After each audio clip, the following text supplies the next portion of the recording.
जय जगन्नाथ दर्शक बंधु चलतु नजर पकाइबा आज सकाळर केतोटी गुरुत्वपूर्ण खबर उपरे सेतिपाई भिडियोटी को प्रथम रु शेष जाए देखिबा पाई अनुरोध। भिडियोटी भल लगिले भिडियोटी को लाइक करी चैनल को सब्सक्राइब करी शेयर करने को जमारू भूलंतु नहीं।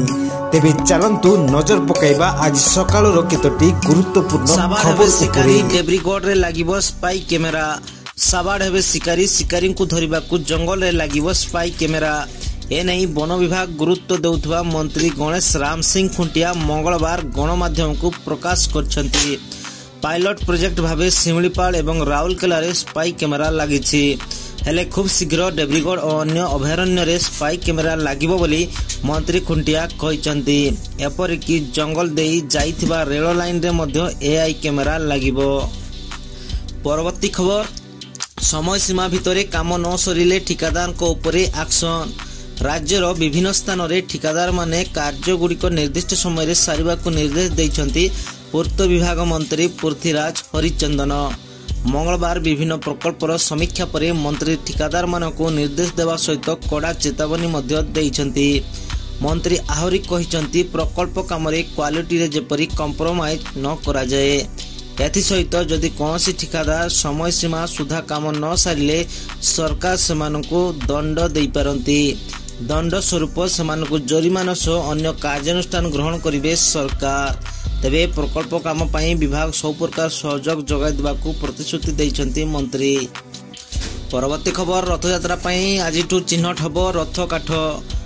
महाप्रभु श्री जगन्नाथ आगामी रथयात्रा पई आजिठारू रथ काठ चिन्हट कराजिवो। यह पूर्व बड़ रावल ठाकुराणी को पूजार्चना कराजिवो।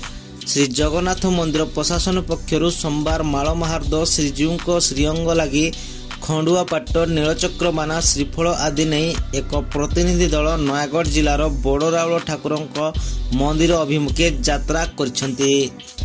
परवर्ती खबर राज्य स्तरीय सर्गी फुल उत्सव 24टी प्रतियोगिता रे अंश ग्रहण करिवे 1000 रु अधिक अनुसूचित जनजाति और अनुसूचित जाति छात्र छात्री। आरंभ होबाकू जाउची राज्य स्तरीय सर्गी फुल उत्सव 2024। भुवनेश्वर यूनिट 1 स्थित आदिवासी पड़िया ठारे डिसेंबर 18 रु 20 तारिख जाए 3 दिन व्यापी एई उत्सवर आयोजन करा जाउची। चलित वर्ष 30टी जिला को 351 जन छात्र 731 जन छात्री जोग देबाकू थिबा बेले 139 जन क्रीड़ा शिक्षक एवं मार्गदर्शी शिक्षक भाग नेबार कार्यक्रम रहिछि। परवर्ती खबर राज्यवासी स्वार्थ को आखि आगरे रखी समस्ते निष्ठापर भाव में साधुतार सह काम करने को मंत्री परामर्श। श्रम और कर्मचारी राज्य विमान विभाग पक्षरु ईएसआई निर्देशालय नूतन भाव योगदान करिथिबा 13 जन कर्मचारी को लोकसेवा भवन में सम्मिलनी कक्षरे नियुक्ति पत्र प्रदान उत्सव अनुष्ठित हो जाइछि। एथिरे मुख्य अतिथि भावे जोग दे श्रम और कर्मचारी राज्य बीमा मंत्री श्री गणेश राम सिंह खुंटिया कहिले जे आज जो माने एही विभाग अधीन थिबा ईएसआई निर्देशालय नूतन भावे कनिष्ठ शिक्षक टाइपिस्ट और क्षिप्र लेखक भावे योगदान करबा पई जाउछंती सेमाने समस्त प्रतियोगितामूलक परीक्षा दे योग्य विवेचित होइछंती। आज 3 दिनिया कोरापुट और मालकानगिरी गस्तर जीवी उपमुख्यमंत्री श्रीमती परिड़ा। आज 3 दिन अर्थात 18, 19, 20 तारीख पई उपमुख्यमंत्री श्रीमती परिड़ा कोरापुट और मालकानगिरी जिला को गस्त करिवे। एही गस्त कार्यक्रम रे श्रीमती परिड़ा कोरापुट जिला महोत्सव पर्व 2024 रे जोग देबे। यह सह श्रीमती परिड़ा एही 2 जिले रे महिला और शिशु विकास विभाग एवं मिशन शक्ति विभाग कार्यान्वयन समीक्षा करिवे और एही 2 जिले रे थिबा प्रमुख पर्यटन स्थली गुड़िकर विकास कार्य को मध्य समीक्षा करिवे। परवर्ती खबर हाबिलदार कनेस्टेबल पई बड़ घोषणा कले मुख्यमंत्री। ओडिशा पुलिस हाबिलदार कनेस्टेबल और सिपाही संघर 45तम वार्षिक उत्सव कटक ओएसपी 6 बाटालियन परिसर रे सोमवार अनुष्ठित हो जाइछि। एथिरे मुख्य अतिथि भावे मुख्यमंत्री मोहन चरण माझी जोग देई कहिसंती हाबिलदार कनेस्टेबल और सिपाही माने एथर वर्ष रे 1 मासर दरमा अधिक पाइबे। परवर्ती खबर ओडिशा पुलिस रे ड्राइवर नियुक्ति पाई सर्वाधिक बयस सीमा कोहल करबाकू हाईकोर्ट को निर्देश। सर्वाधिक बयस सीमा कोहल करबाकू हाईकोर्ट को निर्देश रहिछि। विभिन्न कारणरो नियमित नियुक्ति प्रक्रिया होई नथिबारु बयस कोहल आवेदन होइतला। जार शुणाणी କରି କୋର୍ଟ ଏହି ରାୟ ଦେଇଛନ୍ତି। 2021 ମସିହା ପରେ ପ୍ରଥମ ଥର ପାଇଁ ବାହାରିଥିଲା ନିଯୁକ୍ତି ବିଜ୍ଞପ୍ତି। ପରେ ଜୁଲାଇ 2024ରେ ବାହାରିଥିଲା ନିଯୁକ୍ତି ପାଇଁ ବିଜ୍ଞପ୍ତି। ଏହି ନିଯୁକ୍ତି ପ୍ରକ୍ରିୟାରେ 405ଟି ପୋଲିସ ଡ୍ରାଇଭର ପଦବୀ ପୂରଣ ପାଇଁ ବିଜ୍ଞପ୍ତି ଜାରି ହୋଇଥିଲା। ତେବେ ଏହି ପଦବୀରେ ନିଯୁକ୍ତି ପାଇଁ 1/1/2024 ସୁଦ୍ଧା ସର୍ବାଧିକ ବୟସ 23 ବର୍ଷ ଧାର୍ଯ୍ୟ ହୋଇଥିଲା, ଯାହାକୁ ନେଇ ଅନେକ ଆଶାୟୀ ନିରାଶ ହୋଇଥିଲେ। ଯେଉଁମାନେ ଦୀର୍ଘଦିନ ଧରି ଏହି ନିଯୁକ୍ତି ପାଇଁ ଅପେକ୍ଷା କରିଛନ୍ତି, ତେବେ ବୟସ ସୀମା ଅତିକ୍ରମ କରିଥିବାରୁ ସେମାନେ ହାଇକୋର୍ଟଙ୍କ ଦ୍ୱାରସ୍ଥ ହୋଇଥିଲେ। ପରବର୍ତ୍ତୀ ଖବର, ନୂଆ ବର୍ଷରୁ ରେଳଯାତ୍ରୀଙ୍କୁ ଲାଗିବ ଝଟକା, ବଢ଼ିବ ଏସି ଶ୍ରେଣୀ ରେଳ ଭଡ଼ା। ନୂଆ ବର୍ଷରୁ ରେଳଯାତ୍ରୀଙ୍କୁ ଲାଗିବ ଝଟକା, କାରଣ ଜାନୁଆରୀ 1ରୁ ମହଙ୍ଗା ହେବ ରେଳ ଭଡ଼ା। ତେବେ ଶୀତତାପ ନିୟନ୍ତ୍ରିତ ଶ୍ରେଣୀ ଏସି ଶ୍ରେଣୀର ରେଳ ଭଡ଼ାରେ ହେବ ବୃଦ୍ଧି। ରେଳ ଉପରେ ଗଠିତ ସଂସଦୀୟ ଷ୍ଟାଣ୍ଡିଂ କମିଟି ଏହି ପ୍ରସ୍ତାବ ଦେଇଛି। ଅପରପକ୍ଷେ ସାଧାରଣ ଶ୍ରେଣୀର ଯାତ୍ରୀ ଭଡ଼ାରେ କୌଣସି ବୃଦ୍ଧି ହେବ ନାହିଁ। ପରବର୍ତ୍ତୀ ଖବର, ପୁଣି ପ୍ରଭାତୀଙ୍କ ଆଶ୍ୱାସନା, ଅଣ୍ଡର ପ୍ରୋସେସ ଦେଖାଉଥିବା ହିତାଧିକାରୀଙ୍କ ପାଇଁ ବଡ଼ ଖବର। ପୋର୍ଟାଲରେ ଅଣ୍ଡର ପ୍ରୋସେସ ଦେଖାଯାଉଥିବା ସୁଭଦ୍ରା ଯୋଜନା ହିତାଧିକାରୀଙ୍କ ପାଇଁ ଖୁସି ଖବର। ସେମାନଙ୍କ ଆବେଦନ ଯାଞ୍ଚ ସରିଲେ ଚତୁର୍ଥ ପର୍ଯ୍ୟାୟ ସୁଭଦ୍ରା ଟଙ୍କା ଦିଆଯିବ ବୋଲି କହିଲେ ଉପମୁଖ୍ୟମନ୍ତ୍ରୀ ପ୍ରଭାତୀ ପରିଡ଼ା। KYC ଯାଞ୍ଚ ସମସ୍ୟା ଥିବାରୁ ଏବେ ଏହି 5,11,000 ଆବେଦନ କରିଥିବା ମହିଳାଙ୍କୁ ଆଉ ଏକ ସୁଯୋଗ ଦିଆଯିବ।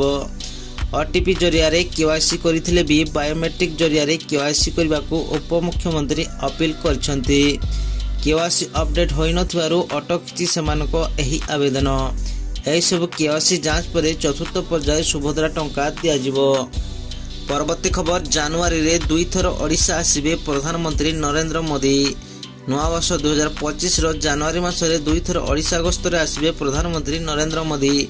ପ୍ରଥମ ଥର ପାଇଁ ଓଡ଼ିଶାରେ ଆୟୋଜିତ ହେଉଥିବା ପ୍ରବାସୀ ଭାରତୀୟ ଦିବସ ଉତ୍କଳ ଓଡ଼ିଶା କନକ୍ଲେଭରେ ପ୍ରଧାନମନ୍ତ୍ରୀ ଶ୍ରୀ ମୋଦି ଯୋଗ ଦେବାର କାର୍ଯ୍ୟକ୍ରମ ରହିଛି। ଜାନୁଆରୀ 8, 9, 10ରେ ଭୁବନେଶ୍ୱରର ଜନତା ମଇଦାନରେ ପ୍ରବାସୀ ଭାରତୀୟ ଦିବସ ଅନୁଷ୍ଠିତ ହେବ। ଏଥିରେ ରାଷ୍ଟ୍ରପତି ଦ୍ରୌପଦୀ ମୁର୍ମୁ ଓ ପ୍ରଧାନମନ୍ତ୍ରୀ ଶ୍ରୀ ମୋଦିଙ୍କ ସମେତ ଦେଶ ବିଦେଶର ବହୁ ବିଶିଷ୍ଟ ବ୍ୟକ୍ତି ବିଶେଷ ଅତିଥି ଭାବେ ଯୋଗ ଦେବେ। ପରବର୍ତ୍ତୀ ଖବର, ପୋଷାକ ପାଇଁ ମିଳିବ 10,000। କଟକ ମହାନଦୀ ବିହାର ହାବିଲଦାର, କନେଷ୍ଟବଳ ଓ ସିପାହୀମାନେ ଏଣିକି ପୂର୍ବରୁ ମିଳୁଥିବା 1 ମାସର ଅଧିକ ଦରମା ନୂତନ ବେତନ ହାରରେ ପାଇବେ। ହାବିଲଦାର ଓ କନେଷ୍ଟବଳମାନେ ପୂର୍ବରୁ ସାଇକେଲ ଭତ୍ତା ବାବଦରେ ମାତ୍ର 300 ଟଙ୍କା ପାଉଥିଲେ। ଏବେ ମୋଟରସାଇକେଲ ଭତ୍ତା ବାବଦରେ 1,000 ଟଙ୍କା ପାଇବେ। ଆଜି କଟକରେ ଆୟୋଜିତ ଓଡ଼ିଶା ପୋଲିସ OSC ହାବିଲଦାର, କନେଷ୍ଟବଳ ଓ ସିପାହୀ ମହାସଂଘର ବାର୍ଷିକ ଉତ୍ସବରେ ଯୋଗ ଦେଇ ମୁଖ୍ୟମନ୍ତ୍ରୀ ଏହି ଘୋଷଣା କରିଥିଲେ। କେବଳ ସେତିକି ନୁହେଁ, ପୂର୍ବରୁ ପୋଷାକ, ଜୋତା ଇତ୍ୟାଦି ପାଇଁ 5,000 ଟଙ୍କା ପାଉଥିବା ବେଳେ ଏଣିକି ସେମାନଙ୍କୁ 10,000 ଟଙ୍କା ମିଳିବ। ପରବର୍ତ୍ତୀ ଖବର, କେବଳ ଉଚ୍ଚଶିକ୍ଷା ପ୍ରତିଷ୍ଠାନଗୁଡ଼ିକ ପାଇଁ ଏଣ୍ଟ୍ରାନ୍ସ କରିବ NTA। କେନ୍ଦ୍ର ଶିକ୍ଷାମନ୍ତ୍ରୀ ଧର୍ମେନ୍ଦ୍ର ପ୍ରଧାନଙ୍କ ସୂଚନା। ଉଚ୍ଚଶିକ୍ଷାକୁ ନେଇ ଆସିଛି ଏକ ବଡ଼ ଖବର। ଏଣିକି ଜାତୀୟ ପରୀକ୍ଷା ଏଜେନ୍ସି ବା NTA କେବଳ ଉଚ୍ଚଶିକ୍ଷା ପାଇଁ ପ୍ରବେଶିକ ପରୀକ୍ଷା ପରିଚାଳନା କରିବ ବୋଲି ଜଣାପଡ଼ିଛି। ବାକି ପ୍ରତିଯୋଗିତାମୂଳକ ପରୀକ୍ଷା ଆଉ ଏଥିରେ ସମ୍ପୃକ୍ତ ରହିବ ନାହିଁ। ଏନେଇ କେନ୍ଦ୍ର ଶିକ୍ଷାମନ୍ତ୍ରୀ ଧର୍ମେନ୍ଦ୍ର ପ୍ରଧାନ ସଂସଦରେ ପ୍ରକାଶ କରିଛନ୍ତି। ପରବର୍ତ୍ତୀ ଖବର, ଟ୍ରାଫିକ ନିୟମ ଉଲ୍ଲଂଘନ କରି ମୋଟା ଅଙ୍କର ଫାଇନ୍ ଗଣିଲେ ବଲିଉଡର ବାଦଶାହ। ଟ୍ରାଫିକ ନିୟମର ଉଲ୍ଲଂଘନ କରି ମୋଟା ଅଙ୍କର ଫାଇନ୍ ଗଣିଛନ୍ତି ବଲିଉଡର ଫେମସ ରାପର ବାଦଶାହ। ଡିସେମ୍ବର 15 ତାରିଖରେ ଗୁରୁଗ୍ରାମ ଟ୍ରାଫିକ ପୁଲିସ ବାଦଶାହଙ୍କ ବିରୋଧରେ 15,500 ଟଙ୍କାର ନୋଟିସ ଜାରି କରିଛି। ଗୁରୁଗ୍ରାମ ସେକ୍ଟର 68ରେ ପଞ୍ଜାବୀ ଗାୟକ କରଣ ଔଜଲଙ୍କ ମ୍ୟୁଜିକ କନସର୍ଟ ଶୁଣି ଫେରିବା ପରେ ଟ୍ରାଫିକ ନିୟମ ଉଲ୍ଲଂଘନ କରିଥିଲେ ବାଦଶାହ। ପରବର୍ତ୍ତୀ ଖବର, ପାକିସ୍ତାନକୁ ବନ୍ଧୁ ବୋଲି କହୁଥିଲେ ବି ଭିସାମୁକ୍ତ ତାଲିକାରୁ ବାହାର କଲା ଚୀନ। ଚୀନ ଏହାର ଭିସାମୁକ୍ତ ନୀତିରେ ପରିବର୍ତ୍ତନ କରିଛି ଏବଂ ବର୍ତ୍ତମାନ ଯାତ୍ରୀମାନେ ଏଠାରେ 10 ଦିନ ରହିପାରିବେ। ନ୍ୟାସନାଲ ଇମିଗ୍ରେସନ ଆଡମିନିଷ୍ଟ୍ରେସନ 54 ଦେଶର ନାଗରିକମାନଙ୍କ ପାଇଁ ଭିସା ମାଗଣା ପ୍ରବେଶ ଘୋଷଣା କରିଛି। ଏହି ଦେଶର ନାଗରିକମାନଙ୍କୁ ଦେଶର 240 ଘଣ୍ଟା ଅର୍ଥାତ୍ 10 ଦିନ ରହିବାକୁ ଅନୁମତି ଦିଆଯାଇଛି। ପୂର୍ବରୁ ଏହି ସୀମା 72 ଘଣ୍ଟା ବା 3 ଦିନ ପାଇଁ ଥିଲା। 54 ଦେଶର ଏହି ତାଲିକାରେ ଚୀନ ତାର ସର୍ବୋତ୍ତମ ବନ୍ଧୁ ପାକିସ୍ତାନକୁ ଅନ୍ତର୍ଭୁକ୍ତ କରିନାହିଁ।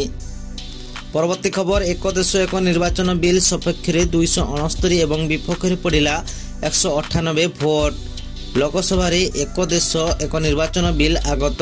କେନ୍ଦ୍ର ଆଇନ ମନ୍ତ୍ରୀ ଅର୍ଜୁନ ରାମ ମେଘୱାଲ ବିଧେୟକକୁ ଗୃହରେ ପାରିତ କରିଥିଲେ। ସମ୍ବିଧାନର 129ତମ ସଂଶୋଧନ 2024 ଆଧାରରେ ବିଲ୍ ଆଗତ ହୋଇଥିବା ବେଳେ ବାଚସ୍ପତି ଓମ୍ ବିର୍ଲା ତୁରନ୍ତ ଭୋଟିଂ କରିଥିଲେ। ବିଧେୟକ ସପକ୍ଷରେ 269 ଏବଂ ବିପକ୍ଷରେ 198 ଭୋଟ ପଡ଼ିଥିଲା। तेबे आजिर खबर आज एतिकी। जदि भिडियोटी भल लगुच ताले लाइक्स एवं सब्सक्राइब करने जमारू भूलु नहीं।